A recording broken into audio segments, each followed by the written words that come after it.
حفاظت فرمائے۔ آج کل بخار بہت زیادہ تیزی سے پھیل رہا ہے، اور دو بخار بہت زیادہ ہیں۔ تو ڈینگو بخار جس کو ڈینگو بولتے ہیں، دوسرا ٹائیفائڈ۔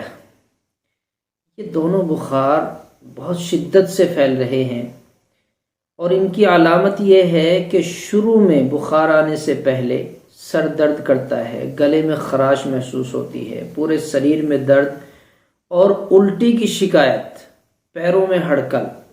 اس کے بعد یہ بخار آتا ہے، اور جانے کے بعد بھی یہ علامتیں موجود رہ جاتی ہیں۔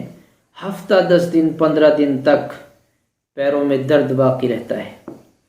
تو دوائیں ہم بہت استعمال کرتے ہیں۔ دیکھیے، ہر آدمی جس کو جس دوا سے، جس دعا سے، جس چیز سے نفع ہوتا ہے، جس غذا سے نفع ہوتا ہے، وہ اسی کو شیئر کرتا ہے۔ اب اس وقت اکثر ڈاکٹرز اور حکیم اور دیگر حکماء لوگ یہ کہہ رہے ہیں، اور اس کے اندر وٹامنز کی بھرپور ماترا موجود ہے، کہ اگر بخار آ جائے تو پپیتے کے پتے استعمال کیے جائیں۔ اور یہ پپیتے کے پتے بخار کے لیے بے حد مفید ہے۔ اس کے ہمیں 3 پتے لینے ہیں، اور انہیں پیس کر ایک گلاس پانی میں گھول کر مکسی میں جوس سا بنا لیں، اور اسے گھول کر صبح، دوپہر، شام 3 بار لیں۔ ایک بار میں 3 سے 4 پتے، اور صبح، دوپہر، شام 3 بار لیں۔ اس کے علاوہ کبھی کبھی اگر موقع مل جائے تو بکری کا دودھ بہت زیادہ استعمال کریں۔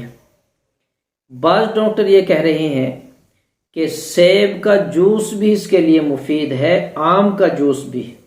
تو یہ 4 چیزیں بہت زیادہ نفع بخش ہیں بخار کے لیے: پپیتے کے پتے، پپیتے کے پتے، بکری کا دودھ، سیب کا جوس اور امرود کا جوس۔ تو یہ چیزیں بڑی مفید ہیں اس موقع کے بخار کے لیے۔